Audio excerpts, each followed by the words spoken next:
Welcome to another episode of Acoustic Shelf. This your boy Capel. And this is your girl Ebony. This is your boy D Will. And I'm Damn Gina. Damn, Gina. All right. I was listening to Club Shay Shay. I'm just jumping right into something that I wanted to bring up. We always talk about black businesses. If you've been listening to us, we always supporting black businesses. And I was listening to Club Shay Shay. That's Shannon Sharp. He's one of the hosts on Undisputed, which is on Fox Sports, and he has his own podcast. And he had E-40. He has a show where he invites celebrities on, and they drink alcohol. They talk about different types of drinks, and they just talk about the person, or just talk about stuff. He had E-40 on there. I didn't realize E-40 was so damn interesting. Like E-40 interesting for real. This dude got his own drinks under his name Earl Stevens, so he has his own alcohol line. He has YouTube videos where he calls himself the goon with the spoon. Like, this dude is like an unofficial chef, because he was talking about how he, started cooking when he was younger, working in different restaurants. And he didn't go to school for it, but he was talking about all these different meals that he cooks. And I'm not talking about stuff like I consider myself a good cook, but just because I follow a recipe, like, this dude know how to cook, So he got this line of pots and pans coming out. And the reason I bring that up is because, we think black owned, a lot of times we talk about clothes, but people who you got people who making money off of stuff that black people have not even looked into, like pots and pans, So I think his line is on the way of getting out there, but hell, I'm gonna buy some of his pots and pans. I might stock my kitchen up with his stuff just to show support, because that's not stuff that we normally think about when we talk about black owned. Well, to be honest, a lot of times we looking at fashion, and a lot of times that's what black people are, black people in general are like, t-shirts and stuff like that. But there's so many areas of business. But he got alcohol, which I know a lot of famous people do. He got pots and pans, and the dude is just E-40. Check him out. The dude is just interesting, like, for real interesting. I never really paid much attention to that cat, but I just wanted to kind of highlight that business at the beginning of the show, because I thought it was kind of interesting. Just listen to that dude talk. He's pretty smart too.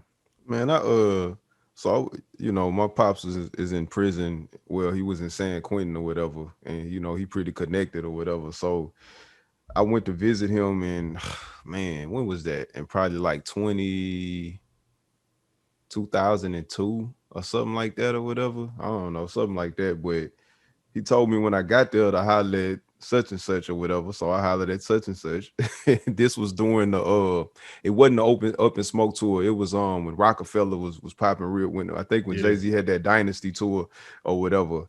So he told me to hit up, one of the, fam out there or whatever, and they was gonna get me in the show, in the back, with the rest of the artists and all that type of stuff or whatever. So when I got down there, a dude told me, he say, man, E-40 shooting, his video for quarterbacking. So, come through or whatever. We over here at the city college and stuff like that or whatever. So I'm like, bet. So I go visit my pops same day. So I got on dress clothes and stuff like that or whatever. You know what I'm saying? I'm about to be around all these rappers. Let me see. DJ Quick was there. Who else was there? Mac Dre was there, before he passed. A few more cats. Be Legit, if y'all remember him. I know Capel probably remember Be Legit. But I get there, of course everybody got on, sports gear and stuff. I'm dressed like I just came from church or something like that or whatever. They invite me into the the dude, like my liaison out, so to speak, which was one of the homies. He invited me into the like E-40's quarters and everything. Like, he had like a little RV or something like that or whatever. It's posted up. That was just his family, man. He was the coolest dude. I went back there and met him. He asked me who my people, if I was such and such people. I'm like, yeah. He's like, man, bro, you good, whatever you want. We don't got no more shrimp, but we got some crab left. If you want some crab legs and some drink, whatever you want to drink, you good. You know what I'm saying? So I was like, man, that's what's up. So he was back there like with his wife or something like that or whatever. So anyway, 40 got up and they went to go shoot the rest of the video, and I was just in there chilling. His, like, I guess cousins, nephews, whatever, they was playing Madden and stuff. So I'm just sitting there kicking it, watching them. play Madden and stuff. And then his brother D-Shot came in, big 6'30", big, you know what I'm saying, 800-pound dude or whatever, you know what I'm saying, and was like, "Hey man, where you from? Who is you?" I say, "Man, I'm D Will from Louisiana or whatever." He's like, "What you doing here?" I say, "I'm such and such people or whatever." You know what I'm saying? I say, I'm here with, with the liaison or whatever. He was like, he turned around and just thought about it. Was like, "Hey man, look, it ain't nothing but family up in here." You know what I'm saying? So, you can go hang out outside or something, but you can't be in here or whatever. So Damn. instead of explaining to him, going into like, "Look, man, 40 say I'm cool. I'm such and such people. I ain't even do all that. I just, all right, that's what's up." You know what I'm saying? And actually pretty much burnt out from there. But 40 was cool as hell. Same day, when I was waiting for the cab to come pick me up, Be Legit had just beat the hell out of some dude in a store down the street, and this white boy came up to me and was talking to me about it and stuff like that. Like, damn, it's a wild day or whatever. You know what I'm saying? Yeah, They but probably that's thought you was in there trying to be Tupac. probably so. Nah, but that's my E-40 story. E-40 was cool as hell, man. Nah, that's funny.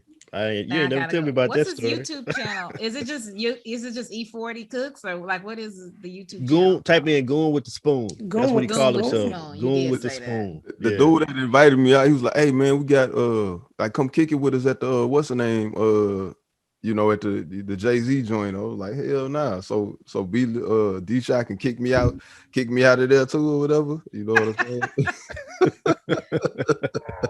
And his alcohol brand, he says alcohol brand is under his name. His name is Earl Stevens. So he's like, people don't even know that's my name. People buying his alcohol and they find out that it's his. Like, oh man, I didn't even know that was yours. Yeah. So I'm gonna try to buy some of his stuff, alcohol or whatever. I'm gonna try to, to be honest, I'm just gonna try to start buying everything black owned. If it's something that I want to buy, I'm gonna research it and see if it's something black owned, and then I'm gonna spend my money on that. I mean, I haven't been buying fashion clothes much, because like normally I would like go to Express because I like their clothes, but I hadn't really found like a lot of black owned companies that sell like dress clothes like that for men. Now they may be out there, They but are. I haven't really found any I'm that. a Well, send me some. Yeah, I'm, send me yeah, I'm gonna some. have to get some because somebody was talking about that the other day or whatever. Man, I forgot who said that. He was like, "My clothes be so fly, and y'all be thinking that it's some of these white folks companies, but it's black owned company." Man, I forgot who show I was watching, but I was thinking about that earlier or whatever. Like, what if we didn't have, if we didn't, if segregation or desegregation never happened or whatever, they would hate us even more or whatever. You know what I'm Of course. saying? Never They would. use their I stuff. mean, they would want to kill us like more than they already do or whatever. You know what I'm I was gonna saying? say they did. They tried. They Yeah, burned that up was the on Yeah, the reason. street. That was but They I'm we did saying our just own, and they ruined imagine. it. Imagine how crazy it'll be if the Super Bowl was really the blacks against the whites, or we crushing them every year. You know what I'm they would they would really hate us then. You know what I'm saying? Hmm. yeah, But well. nah, I have a friend who Yep. uses everything black owned. Her for her wedding. I mean, even the soap she buys is from a black owned soap maker here in Houston. Her everything the place she had her wedding, the where her husband got his tuxedo, the person who made her yeah, every she don't before she buys anything, she's gonna look and Yeah. find to see if somebody black doing black it. actually, yeah, she's That's like, what's I'm rooting up. for everybody black. So Yeah. before she spends $1, she's gonna find out about the company she's spending that money with, which is good. A lot of us don't have time to do all of that, but black people are so creative and so inventive that I'm pretty sure you could find a black person that makes whatever it is that you need, dress clothes, or like Capel Yeah, was saying about E-40, his pots and pans. I'm definitely going to look into that because I am in the market for new pots and pans. And um, even electronics. I was watching, I don't even know how this came across my Instagram, but there was this guy who, like, he's teaching his kids how to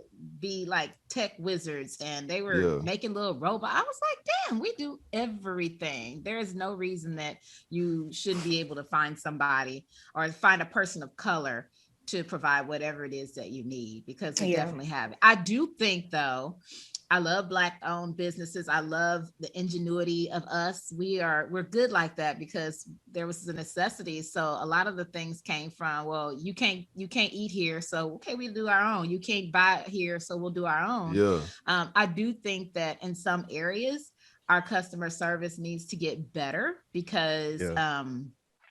and not just the customer service on the business owner side, but also us. We shouldn't always be looking for a hookup just because it's a Black owned business or just because it's one of our own, my cousin, my sister, my friend, whatever.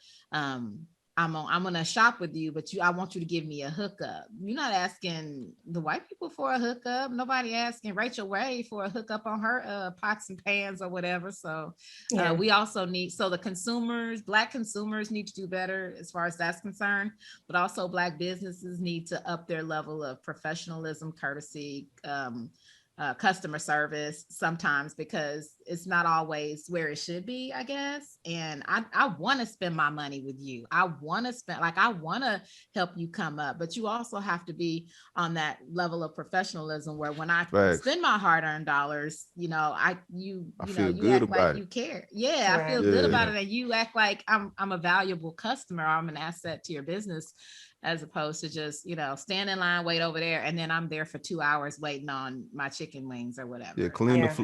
clean the Yeah. floors in the bathrooms and stuff like that or whatever. Yeah, Oh, I yeah. totally agree with that. But I think also on the consumer side, we have to have a level of patience too, unless it's blatant disrespect, because you have to understand before Ruth Chris was Ruth Chris, they had to grow, and I notice when we don't have a level of professionalism, we say it's ghetto. But I have been to white establishments that haven't been the greatest either, but people still frequent it, and they drop their advice in the box, or they're gonna call them, or they're gonna say, hey, maybe you should get with this person to help strategize with your company and flush out HR. So I think before we cancel our own businesses, we have to say, hey, can we? How can we help your services? Or here's a person that helps. Businesses with their customer service, or here's a Black maid that can come in and clean your floor. So I know that that's not every case, but I also think that we have to have some patience, because as soon as a company, a lot of Black businesses don't even survive the second year, because we've already torn them down in the first year, and it's very difficult for them to even get the products that they need at low cost. So yeah, sometimes they're high cost because they're not able to get the mass production. So it's a lot of moving parts with it. And so we also have to be able to be that community within our communities of businesses. I agree. Yeah. That was well said. I was gonna touch on that part, but you nailed it, so I don't need to say anything. Um, but yeah, shop Black on. Get them Black people their money. Give Black people your money instead of giving it to these other folks. I'm not gonna just say whites. We give it to everybody. We give everybody our money. Asians, Except for Hispanics, except for Black Black people. folks. Exactly. So give Black folks your money too. Yeah, especially everybody that received their stimulus checks. And I know it's funny and we make jokes about it, but how many people have been out, like, man, the streets are packed right now. And I know a lot of that, we're in Texas, have a lot to do with, spring break, and also Greg Abbott, for the people that believe that everything should just be open. But people are spending out there. And it is ridiculous. So be careful with that. I'm not here to say when you get $1,400, you should go put it all in stock, because I understand some people just need medicine to live. Some people need food, and some people need enjoyment. So I'm not here to tell you where your money should go. I think that's irresponsible when people do that. But also be wise and be careful with it, because you don't want to need another $1,400 next week. So take care of your necessities, but also be careful where you spend your money. I don't think it's irresponsible when you tell people. Maybe you shouldn't tell them what to do, but give them ideas and, you know what I'm saying, the options. Because a lot of people don't even know that there's different options out there, because we just believe we're consumers or whatnot. We've been trained to be consumers. You know We what I'm have been saying? trained to be consumers. I'm just saying, when I say irresponsible, I think it's a way that you communicate those things when you're telling people what they need to do with their money. It's the same idea that I have when I hear a pastor say, pay your tithes and don't worry about everything else. God is going to take care of it. And you're like, well, I got a hungry kid over here and I got one that I got to, I got to make sure to have the electricity on for the oxygen machine. So no, sometimes, I mean, there are a lot of people that are sheep. A lot of people are going to listen to who they think are experts. Yes, you can give your opinions, but when we give our opinions, we're also thinking that people are all smart enough to say, and I know we can't worry about how everybody thinks, but they're smart enough to say, oh, I'm not going to do that. Some people do what people tell them to do, you know? So I think that with our platforms, we can't guilt people into, oh, you should have started a business already. Like, damn, I'm trying to live. And the other thing of that is, Ebony, the other thing of that is everybody, I mean, I'm sorry, it's just the truth. Everybody is not built to start a business. Right. That's not everybody doesn't have that in them to be organized enough, driven enough, consistent enough, whatever you want to call it. Some people, even if they want to start, you got people who want to start a business and that's not their thing. And they don't realize it, and they end up using lots of money and time wasted because being a businessman is not for you. And then they have some people who just know that's not for them.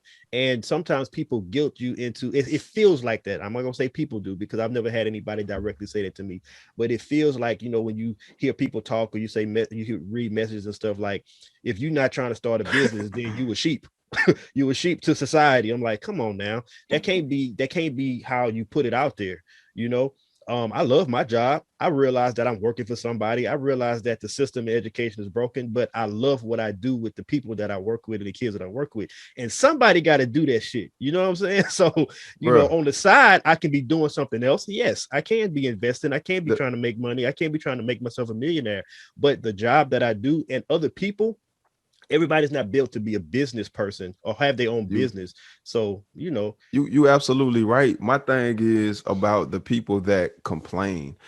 Like, you like your job, you like doing what you do, but if you was always complaining about your job and stuff like that, and then people giving you ideas and different options and stuff, like, it's those people that I'm like, just throw my hands up at. You know what I'm saying? Those are the people I have an issue with. Like, if you want to be homeless, that's great, but you gotta don't then complain, you know what I'm saying, that you're not eating every day and stuff like that or whatever, when you could have got a job. You know what I mean? Yeah, I feel that. Yeah, I'm not equipped. I realized a long time ago that I'm not equipped to, not that I'm not equipped. I'm sure if I put my mind to it, I could start a business and own it and do all of the things, but I don't want to. Like, I would, but I don't want to. I love my job too. And I love, I don't get to spend a lot of time, just sitting around. I'm always busy doing something. And I feel like I'm productive in that way. I'm very blessed. But I don't want to be like always hustling, I guess. And like when I start thinking about selling things or trying to get people to buy into what I want them to buy into, like my heart starts beating fast, and then I'm like feel defeated even before I get started, because I don't want people coming at me going, here, buy my product, do this thing. I'm like, please shut up talking to me. When I need you, I will come and find you. So I look at all the advertisements for the Black owned businesses. And when I'm looking for something, I go looking for somebody of color, person of color, to patronize their business, so they get my Black dollars, so that they can come up and then invest back into the Black community. So I have no desire to own a business. People have told me, you need to start your own school. Even like when the pandemic first happened, I had a friend who kept hitting me up, and he was like, you ready to start that online school yet? We could do it together. I'm gonna help you with this part, invest this much money. And I was like, please leave me alone. I don't want to start an online. It seems like a lot of, so maybe a little bit of it might be laziness, but I think more, it's just like, I like what I'm doing right now. And I don't want to. Leave me alone about starting a business. I've heard that. Like, I felt shame, like, dang, should I be starting a business right now? Everybody's starting their own thing, and everybody talking about being pandemic proof. And a lot of things, even when you start a business, if other people are losing their jobs because their jobs were not pandemic proof, who has money to put into your business if they're not making any money? So I thought of it like that as well. But you're right. Not everybody is wanting to start their own business. Even if I know I can, I just don't want to. I want to. I think another thing is some people because like you're apprehensive because you don't know. You know what I'm saying? You don't know how much work it is. What if it's the easiest thing in the world, but you just don't know?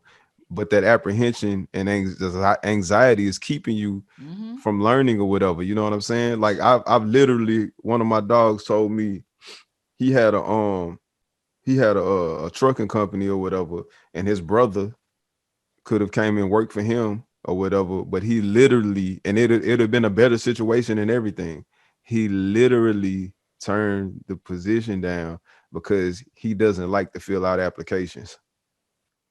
So there's people out there that and I've heard these type of stories 1,000 times that, you know, just like they say, if you want to hide something from a black person, put it in a book. That's true a lot of times, that we won't even take the time out to just read this little bit of information. Some people won't do like the PPP and all of that. Some people not going to do it just because it's too much paperwork, or they think it's too much paperwork, and it may not even be that much. Even if it is, I don't give a damn. If I had to do paperwork for a year and it's gonna yield me 100,000, that means that was my job for that year. You know what I'm saying? Yeah. Like, I mean, I don't know. I mean, you're right. I think it's one of those things where there's so many situations that's different. It's a good idea to push having your own business, and it's a good idea to push investing for people who get the stimulus checks.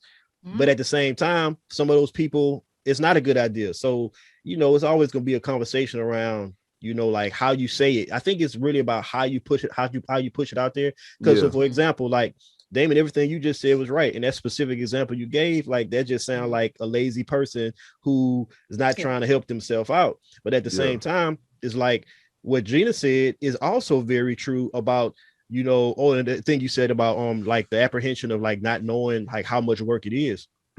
But like what Gina said is also very real. Like maybe she doesn't know how much work it is, but that don't necessarily mean that knowing is going to make her want to do it. That's because true. For me, me, like I've looked into like how much it would take for me to do start a business. I don't want to do that because it's like this catch-22.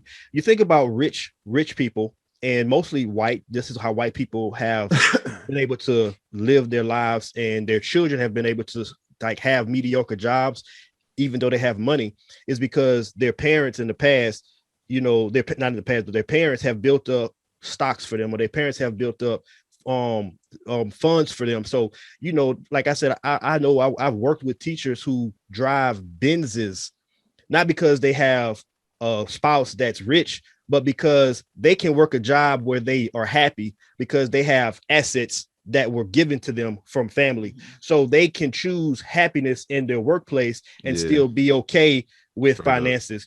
We don't have that option. It's either we're going to find a job that we're making a lot of money so we can try to build some type of wealth or build something for our kids in the future, or we're going to choose a job that makes us happy. And it's hard to do both if you're not investing. Right. Because if you're going to do a business, you're not working a regular job and doing a business that's going to make you millions of dollars. You're going to have to stop whatever that job is at some point and put your all into your business. So in order for you to make money, you're going to have to invest, and you're going to have to do it at a high level. And, you know, over time, you'll make money while you still work your job. I think that's the key to trying to build some type of wealth, is the investment. Damon, you do really well with that. I'm trying to jump on your coattails because you're doing good with your stocks and stuff like that. But I like my job. So if I didn't like my job, I would probably be looking for something else. Maybe it'll be a business, maybe not. But I do like my job. I feel like my why and my what is I'm right in it. And I don't want to lose that to try to invest in wealth. You know what? But I'm not arguing. Not invest in wealth. I'm sorry, I said it wrong. To invest in a business to get wealth. Like, wait a minute, you want wealth? And wealth is health. Wealth is health also. You have to, if you know your purpose, you know, money comes too. You know, and so people need to do what's best for their lives and their family. You know, I just think We just have to be, and even with the quitting the job, I know years ago when I would go to all these women empowerment things and women encourage other women, quit your job. If you really want to do it, just quit your job. And that's irresponsible too. Some people can quit their job. Some people need to use their primary source of income to fund this future source. Mm-hmm. And those are my things when I say we have to be careful when we assume a platform, that we're careful about what we tell people. There was this meme going around in the beginning of the pandemic about, we're at home, you're at home, you need to do this, you need to be doing this, you should have 6-pack abs, you should have a business, you should have this much in stock. I'm like, well, damn, I'm just trying to homeschool right now. Let me figure out life right now. Let me, somebody else over here is dying of COVID. Give me a chance. I get it, but that's not, everybody's circumstance isn't the same. And I understand our message will never hit everybody the same. So I'm not saying we have to water down everything because it may offend this person or may not fit this criteria. I just want us to think about those things. So everybody enjoy your STEMI. And hopefully that STEMI is creating generational wealth. And if it's only creating what is it, crab legs or whatever, then you better take pics, enjoy that shit, hashtag. Eat them slow, make it last. Until the next time. Exactly. I don't know. So I'm holding on to mine so I can figure out where to put it. But we paid an extra house note and we're doing stuff to get try ahead. to be responsible. Yeah, to be responsible with it and not just be out here, partying. Even though maybe some people need that right now because they finally see a light at the end of the tunnel. This has been a long, hard road with this pandemic and, people losing their jobs and losing their income. If you didn't have anything put away, then you were in a bad way if you lost your income. So I can see people finally let's celebrate, let's have a back in the black party because we're not in the red anymore or whatever. Do what you do as long as you are, being responsible and taking care of things on the back end.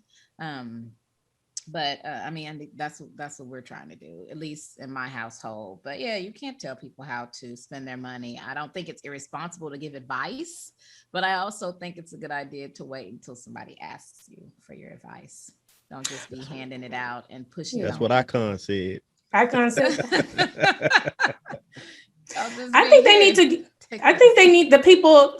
Well, this is my opinion that people need to give their STEMI, those that are, if you storm the Capitol or you don't want your hands out and you pull yourself up by the bootstraps, I think you should hand over your STEMI to someone that needs it. That's what I think. But I think they should. Everybody that they ID at the Capitol riot, they shouldn't even have gotten one.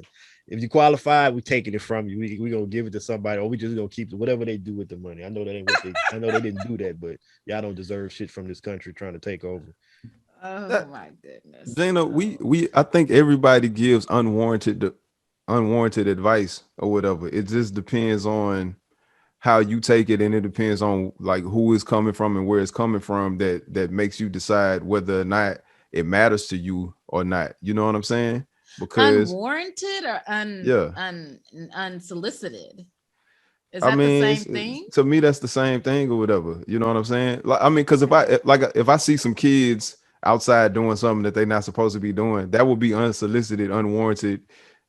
Well, okay, so maybe that is different or whatever. Maybe it can be different. Yes. But precision of language is important. Yeah. Either way it goes, though, you still pretty much not minding your own business or whatnot. You know what I'm saying? I think wisdom is when to mind your business. Yeah. That too. But do you know? Okay, so I give y'all advice about where to put y'all money and how to utilize y'all money and stuff. Mind your business. It's unsolicited. Y'all not asking me to do it. But we listen to you. We listen to you. We ask for what you're doing with your money so that we can be boss like you. Y'all never really ask. I've told y'all and stuff like that or whatever. Because You we know, expect it. Like, it's unsolicited, but it's not unwarranted. We expect it. yeah. Yeah, we continue to ask. When you're telling us, then we ask, okay, can you break it down? Can you explain it this way? The only thing is you want to tell us the way you want to tell us, but we are interested in it. So we don't say, oh, just go somewhere else with that. So I believe, you know what I believe in the messenger or whatever. I don't care how the message comes to you. You know what I'm saying? You just accept the message if it's a good message. If the messenger is butt naked, you know what I'm saying, delivering your pizza, then the pizza man is just butt naked. Oh, well, you still got your pizza. You know yeah, what I'm well, saying? you gotta understand. Speaking of butt naked, I went to a Korean. I know I'm changing the subject, but I gotta say it. I went to a Korean spa a few days ago. I've done all kinds of stuff over this last week to have some time, but I went to a Korean spa, and in the Korean spa, when you can't, okay, so you can't wear shoes in there. They have you put your shoes away in a locker, and then when you go into the side, there's a men's side, like a male and a female side, and so you go in the female side, and like immediately you have to be naked. Like, you take off all your clothes and put them in this locker right here, and then go take, like, they make you take. This little Korean lady she was tiny, and she was so rough with me. She was like, go take a shower. And then I was like, okay. So then she handed me this long towel that is like a scrubby towel, and she's like, go take a shower. And wait. Like, did she say go take a shower, or did she say go take shower? yes, Which one like was that. it? You take shower. Yes, like that. And so I was trying not to do the voice. I didn't want to be like racist or whatever, but if that's how she sound, it's not racist. Like, that's how she sound. Like, you take shower. So I went, and she gave me the towel, and then I had a towel wrapped around me, because there's like naked women all around, and I'm like, oh, everybody's naked. It's a thing, okay.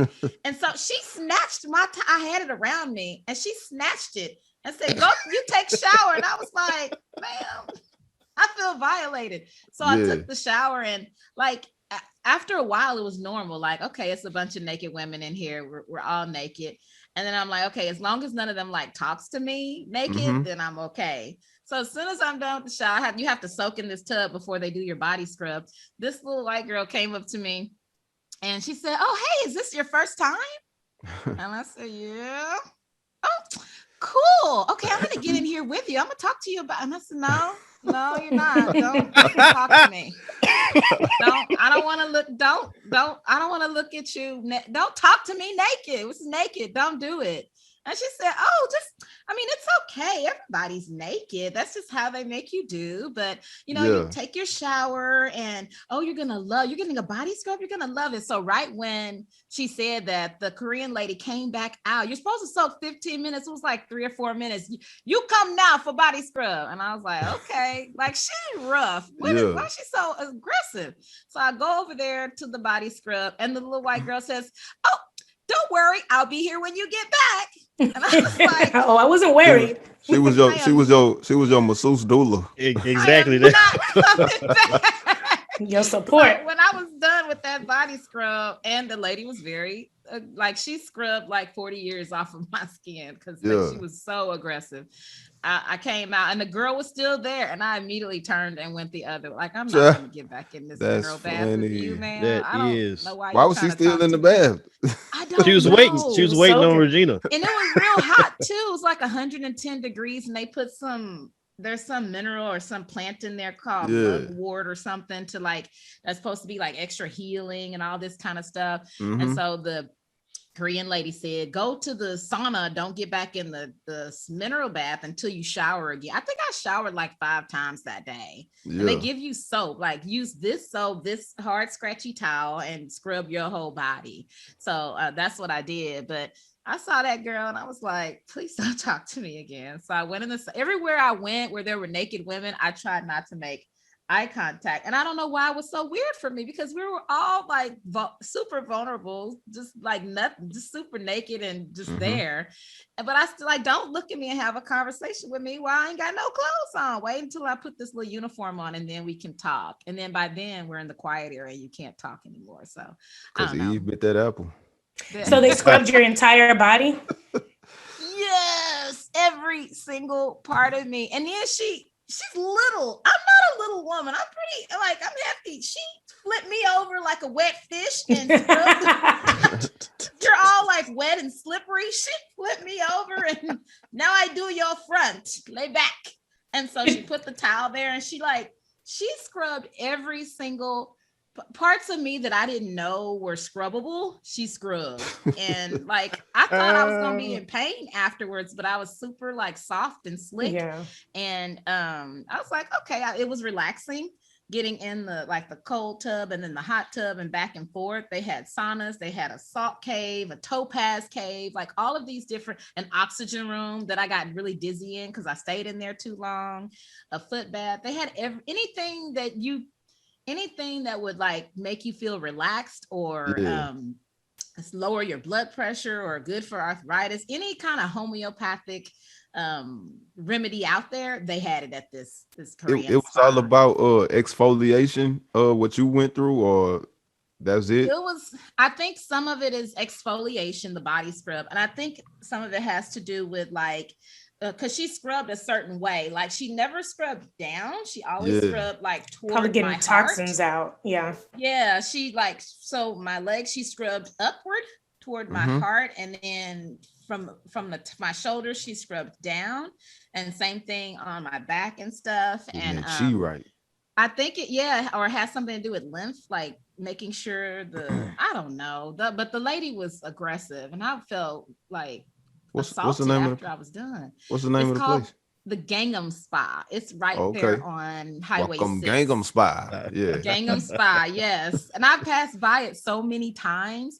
And then I said, well, I'm going to talk about this on the podcast because I don't know if anybody's ever experienced like just like walking around naked. And then right when I was getting ready to, you could stay there all day. Like once you pay your entry fee, you can stay there from the time they open to the time they close, which is like 11 p.m. And I said, okay, I was there from like 12 o'clock to about 5. And so like 4:30, I said, okay, I'm gonna get in this mineral bath one more time before I leave. I went in and there were some young girls in there, like 20, 21. And in the naked parts, you're not supposed to have your phones out taking pictures. Please tell me why these young women were taking pictures. And I was like, oh, hell no. They're going to ruin it for everybody. So I hurried up and got dressed. I didn't get back in the mineral bath. And I went out to check out in the front. And before I left, I said, I just want you to know it's some young girls in there taking pictures in the naked parts. Yeah. And I didn't want to say anything because I didn't want to have to beat nobody down. But I figured since you work here, you probably be able to tell them in a way that like point to the sign that says pictures in the naked parts. What's wrong with y'all? So anyway, it was a great experience. I definitely want to go back. And they discount like first responders, educators, things like that. It was cool. What is 6 and what? It's Highway 6 between Clay Road and Pine Forest. It's right. Oh, okay. Soon as you come off of I-10 and you're going up Highway 6, you'll see it on the left-hand side. Oh, I think I know what you're talking about. Now go ahead, Kapil. I was going to say, so that was interesting. I mean, I need to get more massages just because I heard about the health benefits. Scrubs, all that good stuff. I'm just talking about like, I heard of the health benefits. That's why I was about to go with that. So they got 2 stories out. Both of them are not good stories. One is tremendously terrible, and that's the situation that happened in Atlanta. So if you haven't been watching the news, there is this guy, white guy, can't remember his name. He shot 8 people in Atlanta, all at spas, 6 Asian women, and 2 other people. I think they both were white. And of course, this is a racist situation. Clearly, it's a racist situation. Sexism as well. And or sexist, but somehow, the media only interview people who explain that, hey, this guy is not racist. This was not a racist situation. He has a sex addiction, and he identified these places as places that make his sex addiction like that makes it worse for him. Yeah, exactly. So he chose those places, to do what he did, as that was the reason why. And the dude said he had a bad day. I know that y'all are aware of that statement. First of all, just to highlight the situation, this is terrible. You know what I'm saying? This is a terrible situation. even if he said, yes, I'm racist, it's a terrible situation that highlights a problem that's in America with Asian Americans, African American, Black people. We're not the only people that are oppressed in America. Everybody that's not white is. But it is how it puts even more emphasis on how much things are not changing, even in this social justice era. You know, when something like this happens, the people who are in the leadership positions, the rhetoric that they use lets you know that they still don't see racism for what it is. I mean, it's actually just pretty ridiculous. But, I think they see it for what it is. They don't care. So to get up there and call something kung flu, and when we try to make any kind of plague or disease and attach it to a group of people, just like how they did with AIDS, you know, they tried to say, oh, that came from Africa and the monkeys and the Black folks was having sex with monkeys. And then they said, oh, it was a gay disease. And then you got this and you got Ebola, but it's always connected to anybody but Europeans, when we know that they spread so many diseases, especially when they conquered and pillaged through so many countries and worlds. And I think, you know, that's another part of irresponsibility. And then we continue that rhetoric. I think in the Asian community, it's very difficult because just hearing some of them in their interviews, they're taught to not make a lot of noise. They're now saying, you know, we've dealt with all of this going, you know, people say things about our eyes, make fun of the way we talk and all these kinds of things, but they don't say anything about it.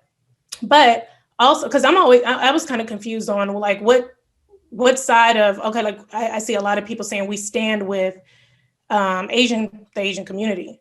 I get it. But the thing that's big right now is that it's all down to white supremacy, regardless of what group. This is white supremacy, and white supremacy believes that they're supreme over everything. Like, but you know, now I guess we're talking about it more, because before it was like y'all see that we're saying they're trying to be supreme against Black people, but they're supreme against everybody. Right. That's what they believe. So I don't know. I don't want to say this the wrong way, because it's not that I don't stand with the Asian community, but we should all stand together, people of color, in unity against white supremacy. I believe that wholeheartedly.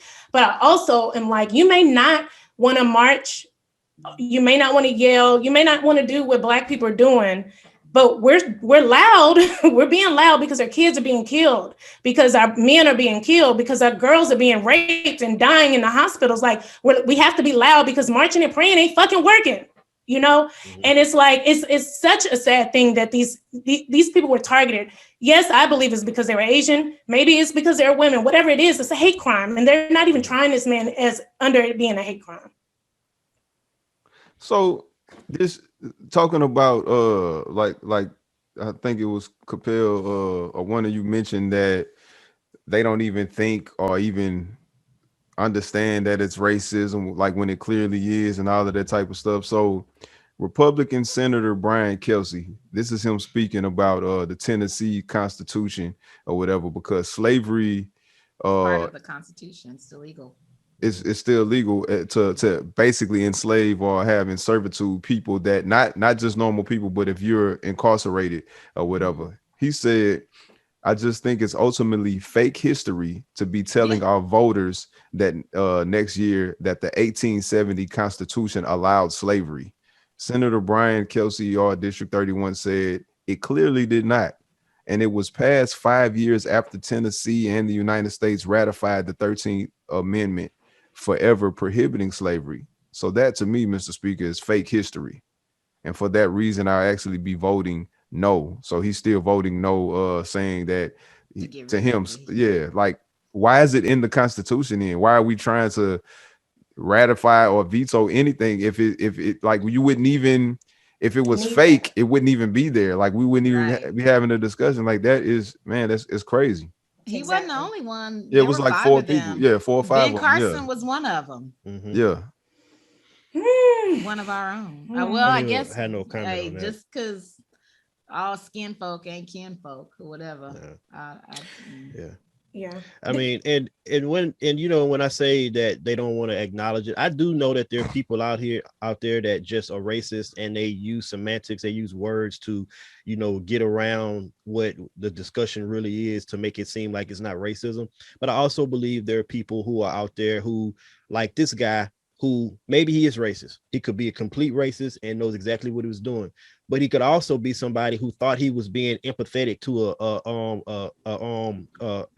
a suspect, and was explaining things in a way to try to humanize him, which is absolutely wrong to do in the way that you did it. There's nothing wrong with being empathetic to anybody, suspect or victim. But in that position, at that moment, what you say shouldn't have anything to do with humanizing that person. It should be about the victims. And whether you want to say it's racist or not, whether you believe it's racist or not, it's not your opinion. Okay. you speak to what the optics are. And the optics say that this was a racist situation, that this looks like a hate crime. Your personal belief about it does not matter. So I mean, and like I said, I'm not speaking that he was racist or not, but I do know there are people out there who will justify things and say, well, look, it was all massage parlors. He said he had a sexual addiction. It's possibly wasn't right. Like those people don't get it. Those people are the ones who don't want to acknowledge that this is racism is not just a belief, it is an action. I believe that a lot of people are racist by actions and don't want to admit to themselves that what they do or believe or some of the things that they do are racist, and to me that's the biggest hurdle, is for the people who are racist but don't know it, getting them to actually acknowledge it. The ones who are truly racist, like fuck them. Who's trying to convert them? Nobody's trying to convert them. We're trying to fight against them. But then you have the people who don't want to believe that they're racist because some of the things that they do, they don't want to accept it. And those are the ones that are, like, to me, the most dangerous. That is dangerous, because if you're going to say, oh, it was the massage parlor, these are the same people that think it's the flag. They think that's why people are kneeling. And I saw this week with even the March Madness, I saw so many bad comments about these kids and these games, about like we need to take their scholarships. They don't need to be here. It hasn't changed, because you're still putting the power in an object. You're putting the power in this flag, putting your power in that building. This man had hate in his heart, and he drove, and whether it was hate or whether he couldn't control his penis, this is what he thought was the great thing to do. And why did he think it was a great thing to do? Let's get down to the psyche of it. Of course, people have mental issues. You got to have a mental issue to do all of this, but it's still consequences. Like, what is it, and where did you get that this was the thing to do? And it's okay. I know 6 other people that had a bad day that day. I can't, that they had a bad day. How is a problem with kneeling, just kneeling, peacefully kneeling? Those are the same people that have a problem with kneeling are the same people that was at the Capitol shooting bear repellent in the officers' faces and killing people and all of that type of stuff or whatever. So it's not okay to take this action that's really an inaction. You know what I'm saying? But it's okay for you to go kill people and all of this other stuff that you're doing, breaking in the Capitol building and, all of this violence, that ensued or whatnot. You know what I'm saying? These people are idiots. Like, I don't listen to them. Take their scholarships. Like, where are you with your power? You don't even have power. The scholarship, what the hell does the scholarship have to do with you? You know what I'm saying? Like, why are you even concerned about what some kids are doing and stuff like that? Like, you don't that's what really tripped me out about those people. They don't even realize how deep divide and conquer is. A lot of these people think that they actually have power just because they're white, and they think they have privilege, but you really don't. That privilege that you have is just a byproduct, you know what I'm saying, of capitalism or whatnot, and people wanting politicians wanting to get votes and stuff like that or whatever. You're not necessarily getting privilege because they like, oh, we got to take care of you and stuff. Like, you don't mean shit to those people. You know what I'm saying? I agree, but I think racism is connected to power, right? I always say something about, I remember somebody saying, because my kids, kids now, and y'all being educators know kids think everything you say is racist, right? You do this, oh, miss, don't do that. It's racist. My kids think I'm racist. But someone told me once was like, you're Black, you can't be racist. And even there's two sides to that coin, right? Because I think we definitely can be ugly and hateful. And I think we definitely can have some biases.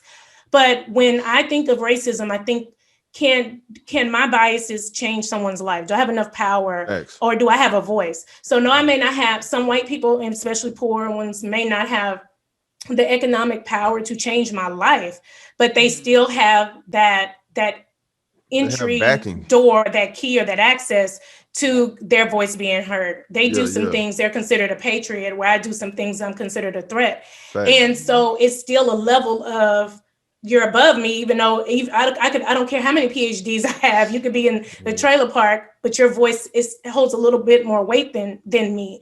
It's like, it is a little sense of a little power there.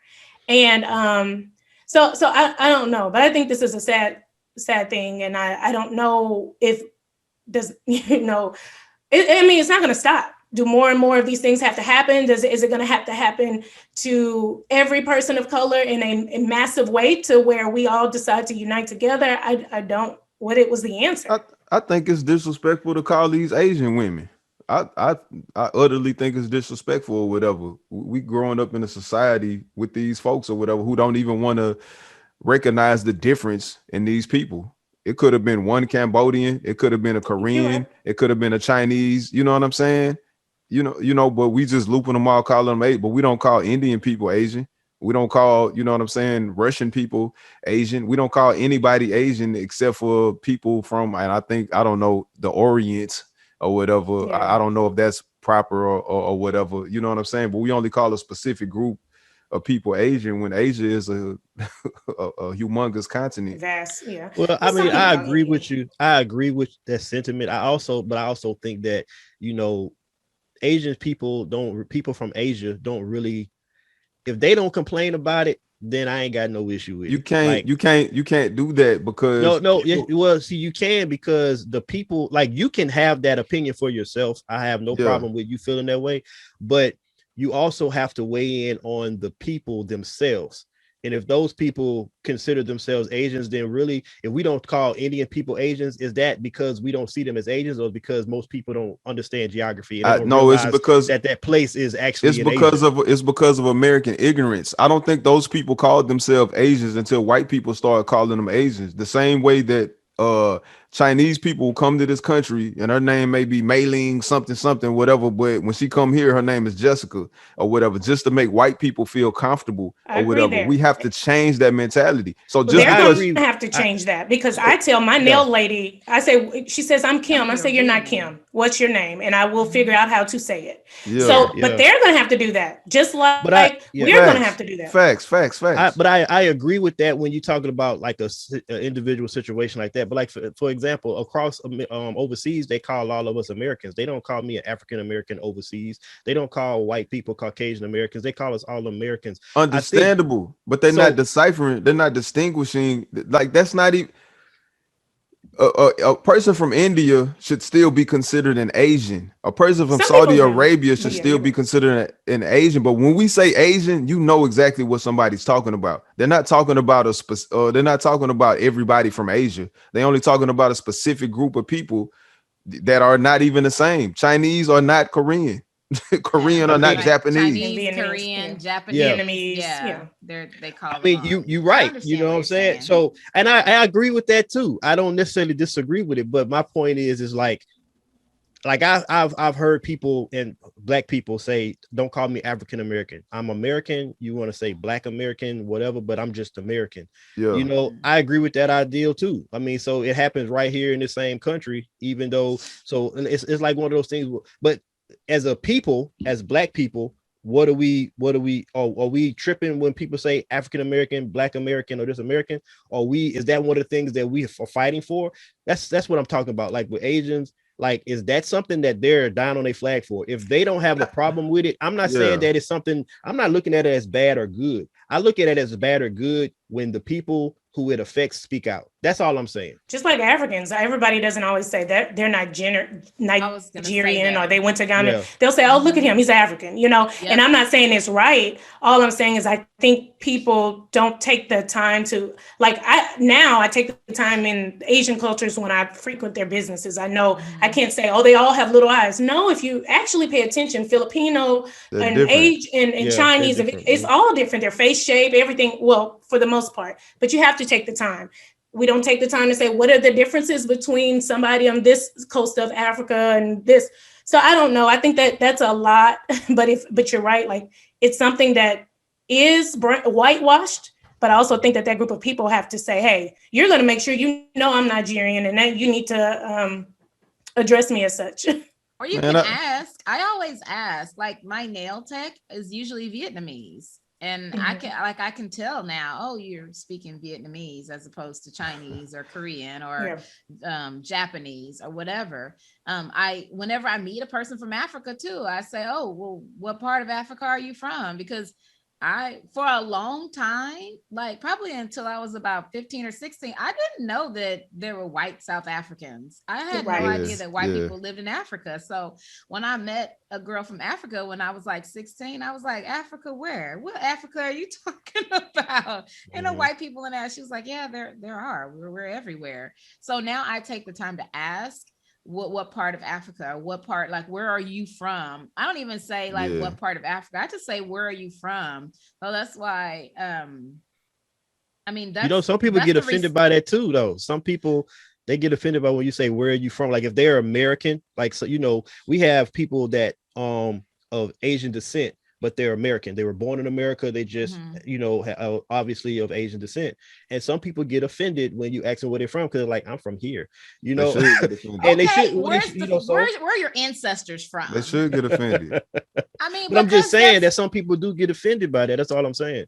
Because there are differences in the culture. There are definitely differences. There are differences in language and what they eat and their beliefs and like their customs, all sorts of things they vary between, okay, we're all in this we live on this Asian continent or the continent of Asia, but we're not all the same because they do that over there and we do this over here. They believe that over there and we believe this over here. So I don't think it's disrespect. I mean, even if somebody gets upset, if I say, hey, where are you from? Or where are your people from?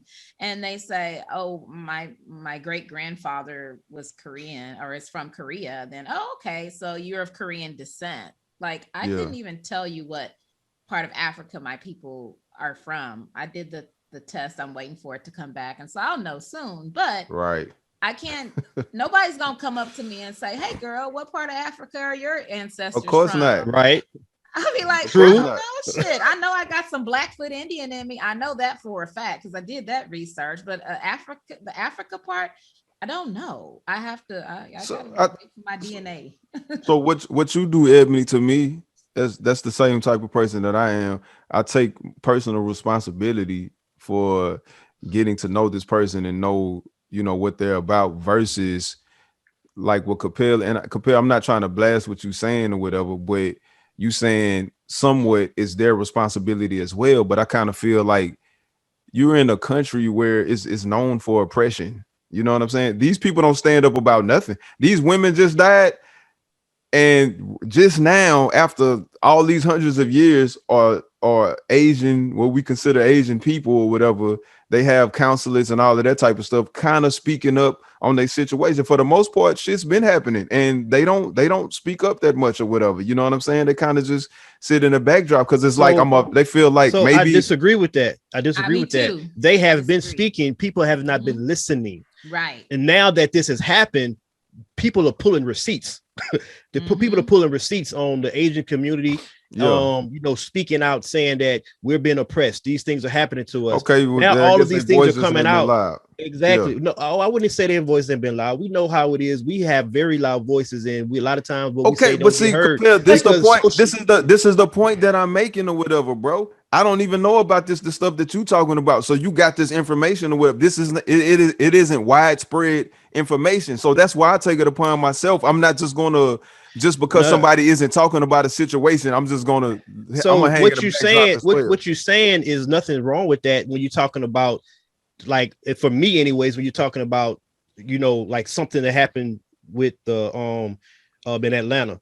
All I'm speaking of specifically, all I'm speaking of, like literally, the only thing I'm speaking about is the Yeah. comment about you said it, you find it disrespectful that they're called Asian Americans when This we're not taking time out to look. And you may connect that to something else, but I'm not connecting it to nothing else. compare.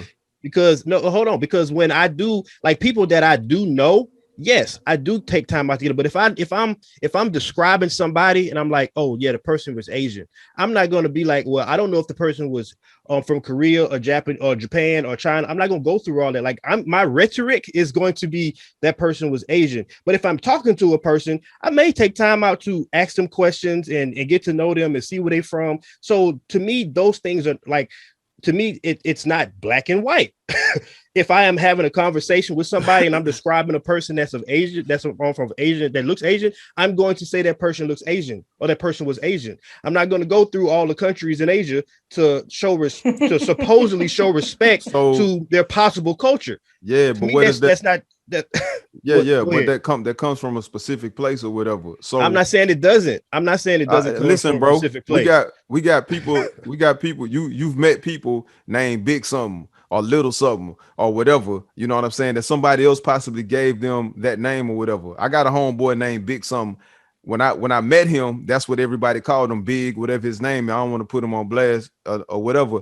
I don't call him Big nothing or whatever. I call him by his name or whatever. Now, if he tell me that his name is Big something or whatever, and he cool with that, whatever. But you know, he was a big guy. Said he losing weight now. Do I still call him Big or whatever? But he didn't get. I'm sure he didn't give himself that name. He wasn't overweight and then went up to people. Yeah, I'm big, such and such or whatever. I'm 9 times out of 10, somebody else gave him that name or whatever. Well, So I'm Slim not Thug gonna. wasn't I'm not. always slim. But what I'm saying, if how do we know that he's comfortable? Maybe he's gotten comfortable with that. Maybe he's not. Maybe that's a product of bullying or whatever. So I'm gonna contribute to it just because you cool with it now. It's years later and stuff like that. Who knows how he really thinks? Slim may not want to be called Slim Thug. He may just Or want you to Hey, be just bro. Mr. ask. Thug You or just something. ask. Hey, Like, bro. is But Whether we that, but what's your we real don't though, name? Regina. Is That's that what okay? I'm saying. But we But I don't. do. Like, maybe on the wide scale, people don't ask. They're just like, oh, this person was of Asian descent.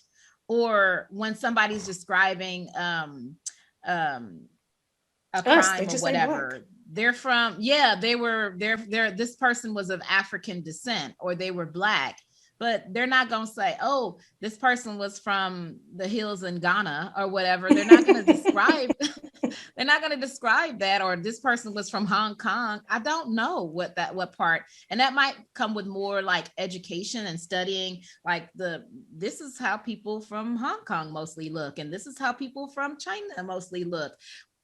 Who has that? Why do Describing And then when somebody you why do when you do get that, you're gonna offend somebody. So it's like you yeah. can't. Yeah, because then they'll say, "Oh, you think you're putting me in a box? You think because I have a flat forehead, I'm from this?" I'm like, "Yeah, because that's Yes, what everybody there's has a flat that. forehead is from here." Like, Yep. I just You yeah. ask. So You just ask. yeah, we need to I be social. We need to like I talk. said, I don't think anything is wrong with what you're saying, Damon, but I do think there is a level of responsive. I don't even want to use the word responsibility. I don't know how to phrase it, but I do think if something bothers a people, then I think that's when the antennas raise about that situation. Like, you have every right to feel that's disrespectful, and I'm not saying that it's not a right or wrong in my opinion, but I also feel like when if black people have if universally black people feel a certain way about something, we as black people need to make it known. So if that is something that the Asian community feels like that is not right, I think that's something they need to make known. But I also believe that in the grand scheme of things that we are oppressed about, that's probably a small piece of the pie, if it's a piece of the pie at all. And I could be wrong, but I just don't think that's a major issue, if it's an issue at all, for Asian Americans. Because like I said, I don't even see it as an issue for black people. While I've heard individual people say, "Don't call me African American, I'm black." I haven't seen a global, a nationwide conversation about that being an issue. We got bigger fish to fry. So I don't I know. mean, so just there because might be there's people who have something to say about it, but because one thing I've noticed is that if you don't run in those circles, you're probably not going to hear about it. So I'm That's not, true. I have That's true. some Asian friends, but most of my friends on my timelines are Black. So I'm going to hear about the Black issues because we're That's true. discussing them. We're talking about them. But if I immerse myself in Asian culture, or even like if all my friends were white, then I would probably understand their perspective, or at least be able to see their side of things, because I'm discussing it, or I'm seeing what they're posting. And like I went on this an old friend's Facebook page, and she passed away in January of 2020, and I didn't even know it because her stuff doesn't pop up, but she's white. And I was just looking at, oh, she supports the police. Oh, so is she this person? And so I tried to reach out to her, not knowing that she had passed away. But about to she blast her. wasn't.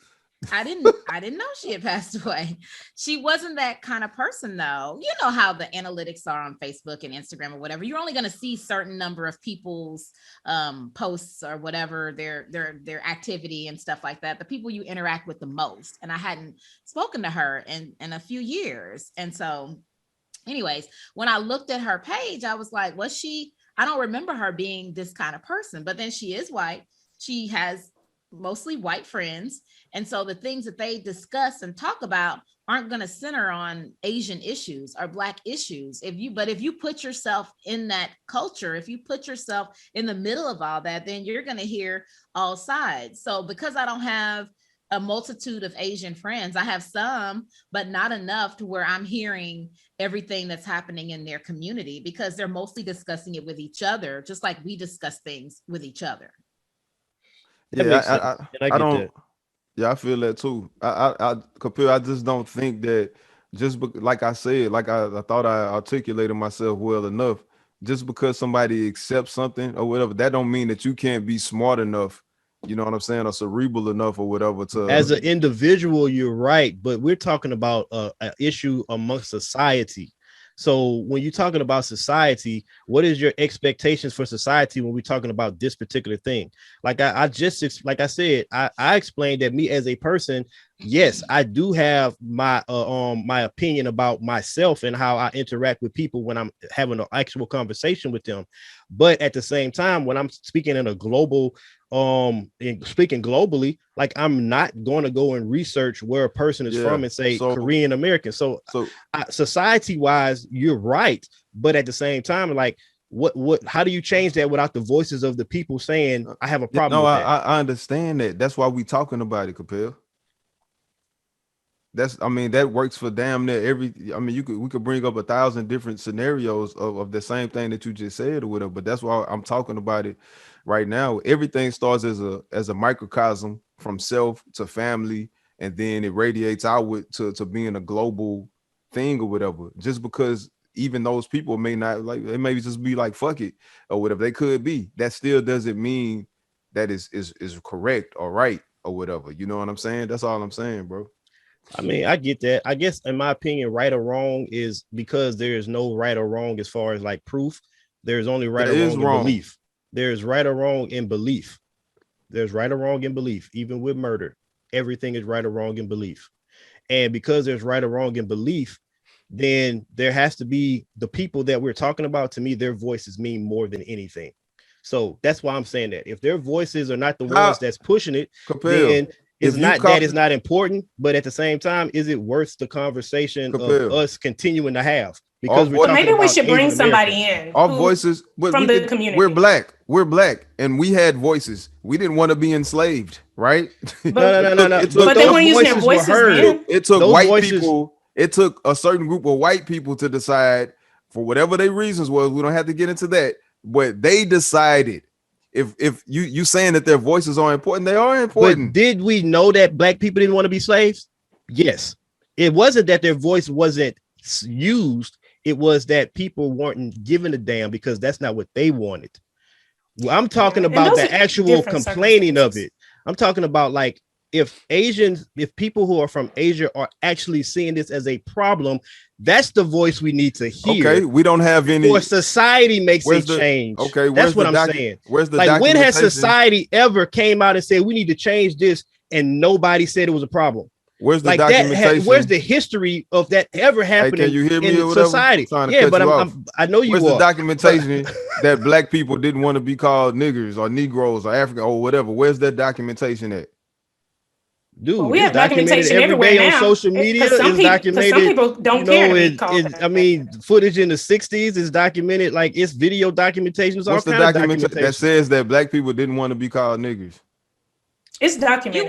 You want like a one piece of paper. You He want want a a one doctrine. pager? He want a doctrine that's like signed by government officials and all that. The revolution has been televised. It's documented everywhere. It was about actions. It wasn't about being called a name or whatever. That was a small fish to fry compared just like even so voice being heard is literal. Your voice does not have to be your literal voice. Actions mean that too. All I'm saying is that if that is something that the Asian community feels is disrespectful, the most important piece in changing that is their voice and not other people who don't even speak for them saying it's disrespectful. Yeah, because we don't like when people speak for us. I know exactly. I know I don't. Your opinion is fine. I don't have a problem with your opinion. I'm just saying for them to feel that it's disrespectful is going to be the biggest thing to change that if that's how they really feel.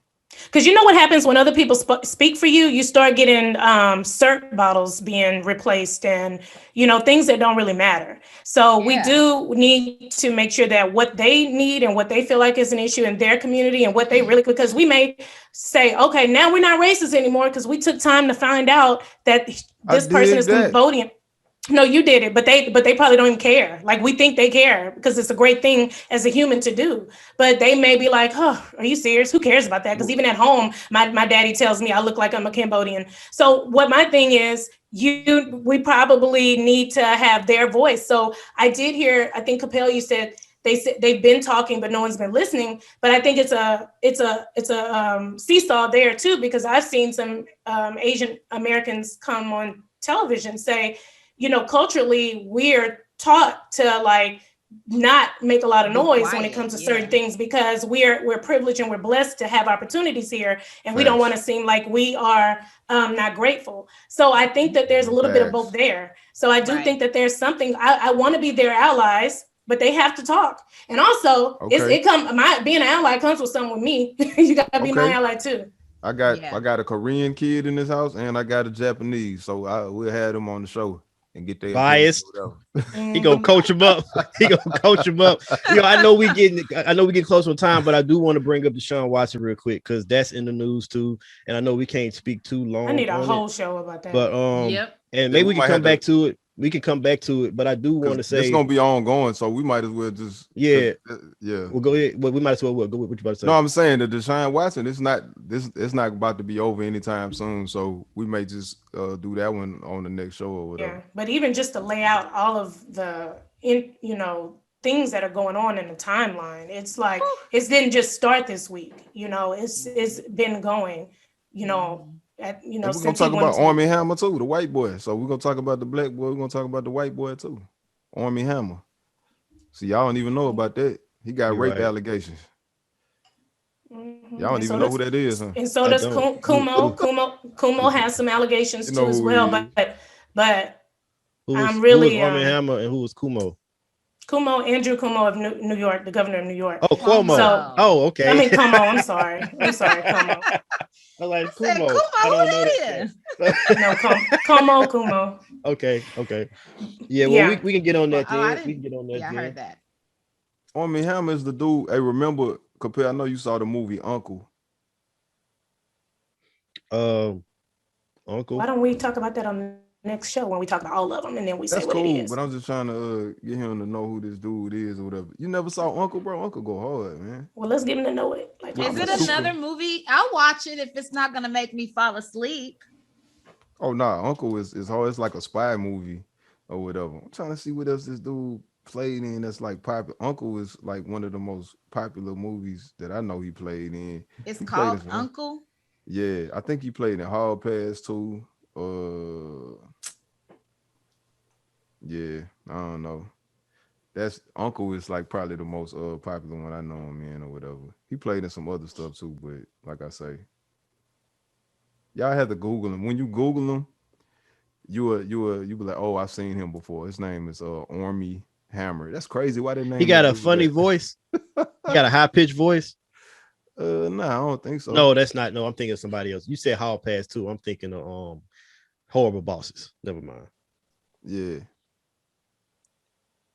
Anyway, okay, well, we could talk about that, and we could talk about how that we could actually make that show could be about the difference in how things be reported and when the accusations are made, when it from black people like Deshaun Watson, the way Bill Cosby, the way this stuff was put out.